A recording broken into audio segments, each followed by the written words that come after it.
Okay students, चलते हैं हम लोग कुछ डिफरेंसेस पढ़ते हैं। What is the distinction between magnetic force and magnetic force and electric force. What is the difference between electric force and magnetic force. Electric force and magnetic force में क्या क्या डिफरेंसेस है। इलेक्ट्रिक फोर्सेस के बारे में हम electrostatics में पढ़ चुके हैं। Force is collinear with the electric field. Force जो है वो कोलिनियर होता है इलेक्ट्रिक फील्ड से। मतलब मान लो कि इलेक्ट्रिक फील्ड इस डायरेक्शन में है, ठीक है। अगर हमने कोई चार्ज पार्टिकल रखा है तो इसके ऊपर फोर्स भी इधर हो सकता है या इसके अपोजिट हो सकता है। दो ही चीज हो सकते हैं। अगर चार्ज पॉजिटिव है तो फील्ड और चार्ज की फील्ड एंड फोर्स की डायरेक्शन क्या हो जाएगी, सेम हो जाती है। If the charge is positive particle it means electric field and electric force will have same direction. But if charge is negative then field and force will have opposite direction मतलब field इधर है, force उसके ऊपर इधर आ जाएगा, negative charge हो गया तो, ठीक है। ये हम लोग काफी डिटेल में पढ़ चुके हैं इलेक्ट्रोस्टैटिक्स में। तो एक एक डिफरेंस हम लोग यहाँ पढ़ेंगे। What is the difference between magnetic force and electric force, nature क्या है इन दोनों फोर्सेस का, वो हम लोग समझेंगे, ठीक है। एक एक चीजों को डिटेल से समझते हैं। पहला डिस्टिंक्शन मैंने आपको बता दिया कि electric forces collinear with the electric field. Electric field से कोलिनियर होता है, एक ही लाइन में एग्जिस्ट करता है। मतलब जिधर फील्ड है उधर भी क्या होगा, फोर्स की डायरेक्शन भी हो जाएगी, ठीक है, और या उसके जस्ट अपोजिट में आ जाएगी। लेकिन मैग्नेटिक फोर्स की कहानी कुछ अलग होती है। मैग्नेटिक फोर्स की कहानी आप देखिए, मैग्नेटिक फोर्स में magnetic force is always perpendicular to the magnetic field. जो भी मैग्नेटिक फील्ड है जस्ट उसके परपेंडिकुलर डायरेक्शन में मैग्नेटिक फील्ड आता है। क्योंकि मैंने इससे पहले बता चुका था force is equal to q v cross B. मतलब ये जो फोर्स है ना वो मैग्नेटिक फील्ड के परपेंडिकुलर होगा। ये तो हम लोग पहले से ही जान चुके थे, कोई दिक्कत नहीं है। तो force is always perpendicular to the magnetic field, always की हम बात कर रहे हैं। लेकिन इलेक्ट्रिक फोर्स में ऐसी बात नहीं, force is collinear with the electric field. इसमें फोर्स जो होता है वो इलेक्ट्रिक फील्ड के कोलिनियर होता है, सेम लाइन में एग्जिस्ट करता है या नहीं तो अपोजिट डायरेक्शन में एग्जिस्ट करता है, एक ही लाइन में रहता है, ठीक है। कोलिनियर मतलब एक लाइन में एग्जिस्ट करना, पैरेलल नहीं, एक लाइन में एग्जिस्ट करना। तो इसमें फोर्स जो होगा हमेशा परपेंडिकुलर टू मैग्नेटिक फील्ड होगा। मतलब आप ये समझो कि अगर मैंने एक वेलोसिटी कंपोनेंट दे दिया और अगर ये मैग्नेटिक फील्ड है, ठीक है, तो इस वेलोसिटी का दो कंपोनेंट आता है। एक वेलोसिटी का ये कंपोनेंट मैग्नेटिक फील्ड की तरफ आ जाएगा v cos थीटा, और दूसरा कंपोनेंट आ जाता है v sin theta.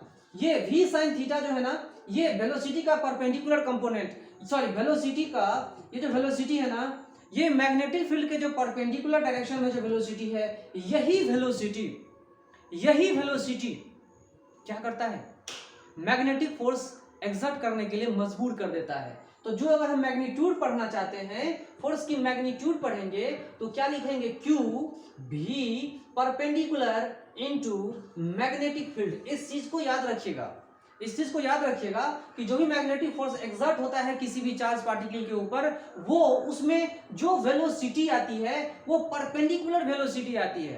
Perpendicular velocity और किसके परपेंडिकुलर, मैग्नेटिक फील्ड के परपेंडिकुलर। वो वेलोसिटी किसके परपेंडिकुलर होगी भाई, तो मैग्नेटिक फील्ड के परपेंडिकुलर होगी, ठीक है।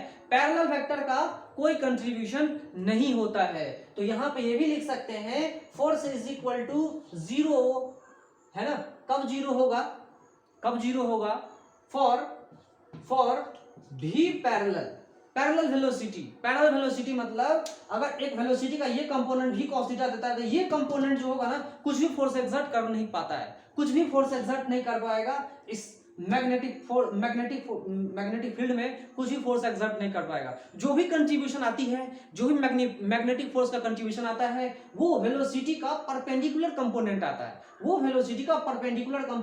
है, और कोई कंपोनेंट आने वाला नहीं है, ठीक है। क्योंकि हम ऐसा भी लिख सकते थे velocity magnetic field into sin theta, लेकिन इसको डायरेक्शन इधर देने का कोई मतलब नहीं है। v क्रॉस b है ना, इसका इधर एक कंपोनेंट दूसरा कंपोनेंट इधर है ना, तो v क्रॉस b जो हम निकालेंगे ना तो इन दोनों जो फोर्स आएगा वो इन दोनों के परपेंडिकुलर होगा, है ना। इस बात को आप लोग याद रखिएगा, ठीक है। तो वेलोसिटी का एक पैरेलल कंपोनेंट है, दूसरा एक परपेंडिकुलर कंपोनेंट है। This v sin theta is the velocity in perpendicular direction of the magnetic field.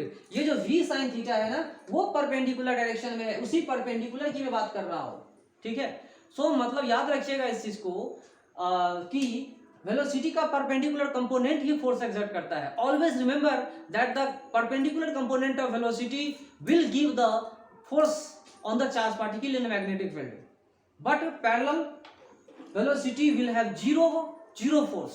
ठीक है, पैरेलल फोर्स का क्या पार्ट होगा, जीरो वैल्यू आएगा. ठीक है, जीरो वैल्यू आएगा फोर्स में, है. चलिए ये बात मैंने आपको बता दिया. चलिए आगे चलते हैं. Second point, magnetic force is velocity dependent. अरे भाई मैं तो क्लियर कर बता चुका हूं, इससे पहले बता चुका था. Force is equal to q v cross B. यहाँ वेलोसिटी पे भी क्या कर रहा है, डिपेंड कर रहा है मैग्नेटिक फोर्स. मैग्नेटिक फोर्स क्या कर रहा है भाई, वेलोसिटी पे भी डिपेंड कर रहा है. अगर मैं इसको वेक्टर नहीं, अगर मैं सिंपली स्केलर ही लूं तो यहाँ पे ऐसा भी लिख सकता था, परपेंडिकुलर कंपोनेंट लिख दिया, कोई दिक्कत नहीं है. तो इसको ऐसे लिख सकते हैं. तो क्या ये जो वेलोसिटी का परपेंडिकुलर कंपोनेंट है, क्या ये वेलोसिटी नहीं है, क्या स्पीड नहीं है, स्पीड है ना. तो इसका फोर्स जो है वो मैग्नेटिक फोर्स जो होती है वो वेलोसिटी पे भी डिपेंड करता है, मतलब स्पीड पे डिपेंड करता है. याद रखिएगा इस चीज को. Force is a velocity dependent, magnetic force is a velocity dependent physical quantity. Magnetic force जो है वो क्या है, वेलोसिटी डिपेंडेंट फिजिकल क्वांटिटी है जो वेलोसिटी पे डिपेंड करता है. याद रखिएगा इस चीज को. वेलोसिटी ज्यादा, मैग्नेटिक फोर्स ज्यादा. अगर चार्ज और मैग्नेटिक फील्ड हमने कांस्टेंट रखा, स्पीड ज्यादा मतलब मैग्नेटिक फोर्स की वैल्यू भी ज्यादा, स्पीड कम मैग्नेटिक फोर्स की वैल्यू भी कम. अगर रेस्ट पर है तो मैग्नेटिक फोर्स बिल्कुल जीरो. मतलब जितने स्पीड से आप प्रोजेक्ट करोगे ना किसी भी चार्ज पार्टिकल को, उतना ही फोर्स उसके ऊपर एक्सर्ट होती है. जितने कम स्पीड से प्रोजेक्ट करोगे उतना ही कम फोर्स एक्सर्ट होगा. बशर्ते एक कंडीशन याद रखिएगा, if and only if the velocity component must be perpendicular to the magnetic field. जो वेलोसिटी वेक्टर है वो मैग्नेटिक फील्ड के परपेंडिकुलर डायरेक्शन में होना चाहिए, पैरेलल डायरेक्शन में नहीं होना चाहिए, एंटी पैरेलल डायरेक्शन में नहीं होना चाहिए, नहीं तो जीरो वैल्यू दे देगा.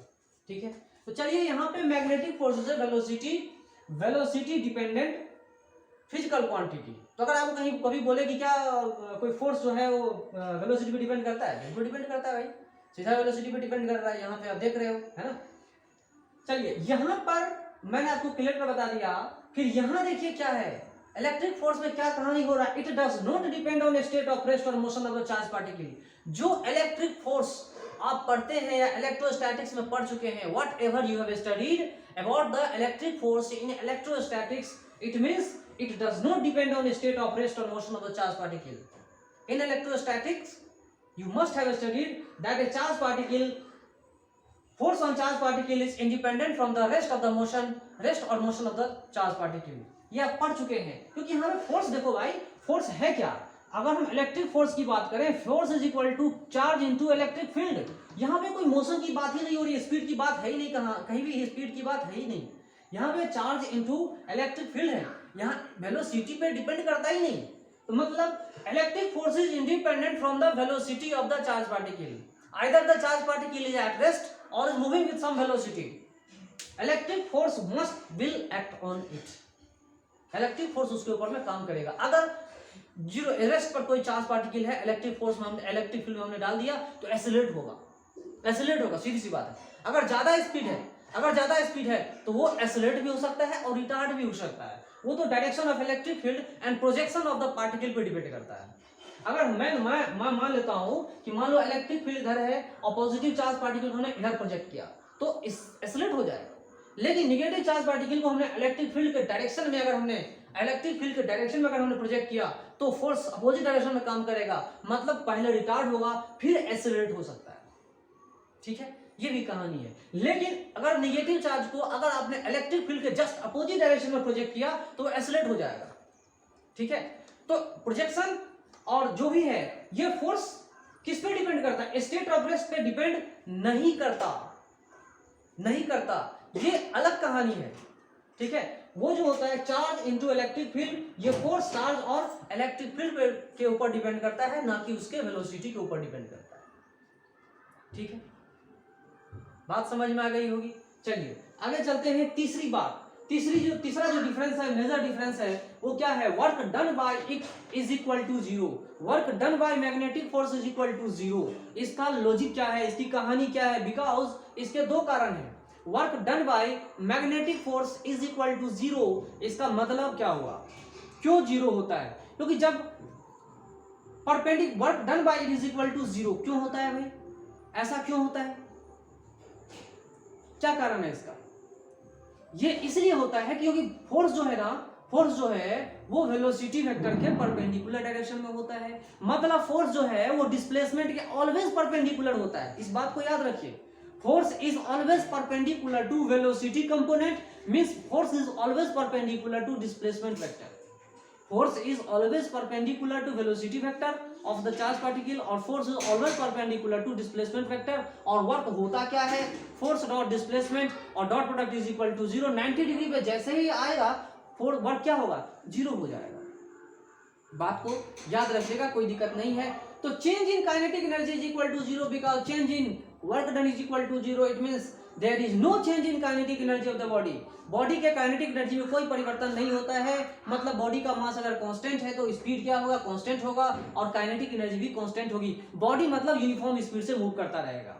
बॉडी क्या होगी, यूनिफॉर्म स्पीड से मूव करता रहेगा, बशर्ते मैग्नेटिक फील्ड क्या होनी चाहिए, यूनिफॉर्म होनी चाहिए।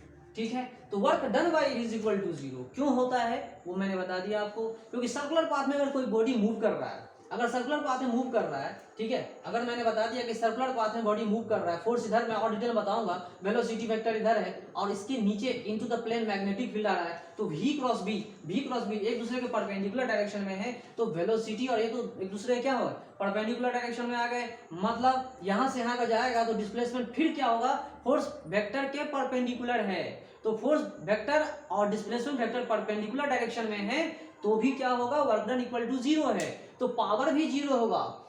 पावर क्या है, पावर क्या होता है भाई, पावर क्या होता है, एफ डॉट भी वेक्टर होता है, ये पावर भी क्या होगा, zero.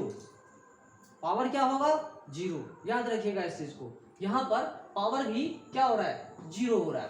Rate of doing work is equal to zero, है ना। पावर को डिफाइन कर सकते हैं, काइनेटिक एनर्जी में कोई चेंज नहीं आ रहा है। चलिए आगे चलते हैं। Work done by electric force क्या होता है, it does work when displaced, when a charge particle is displaced then work is done on a charge particle. जब चार्ज पार्टिकल को डिस्प्लेस करते हैं, कुछ हटाते हैं, एक दूसरे से एक जगह से दूसरे जगह उसको डिस्प्लेस करेंगे, मूव करवाते हैं, तो उसके ऊपर भी वर्क डन होता है। Work done by charge particle against the field और in support of the field, लेकिन होता है, वर्क डन होता है।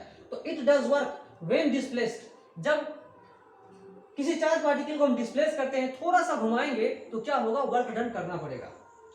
ठीक है, तीसरा डिफरेंस मैंने बता दिया आपको, मेजर डिफरेंस बता दिया, और इससे कंजर्वेटिव नेचर भी आता है।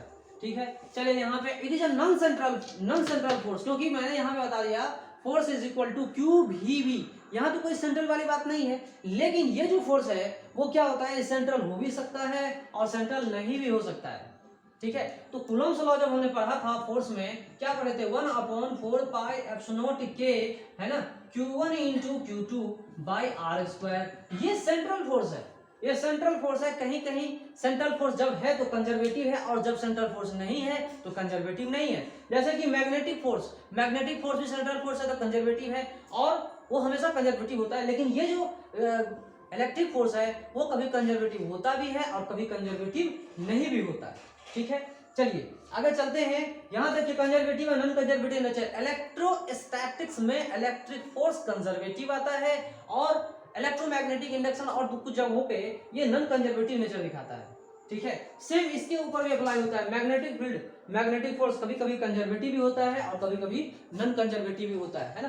तो आप, मैंने आपको बता दिया मैग्नेटिक फोर्स और इलेक्ट्रिक फोर्स के बीच में। अब मैं आपको होमवर्क देता हूं कि magnetic field and electric field के बारे में डिफरेंशिएट करके बताओ, क्या क्या डिफरेंसेस आते हैं। अब उनको लिस्ट में लिख करके आप लोगों को एग्जाम में कभी पूछे, या बेसिक इंफॉर्मेशन आपके पास जरूर होनी चाहिए कि आप बता सको कि what is the difference between magnetic field and electric field. Electric field and magnetic field में क्या डिफरेंस है वो आप खुद बता सकते हो। ओके।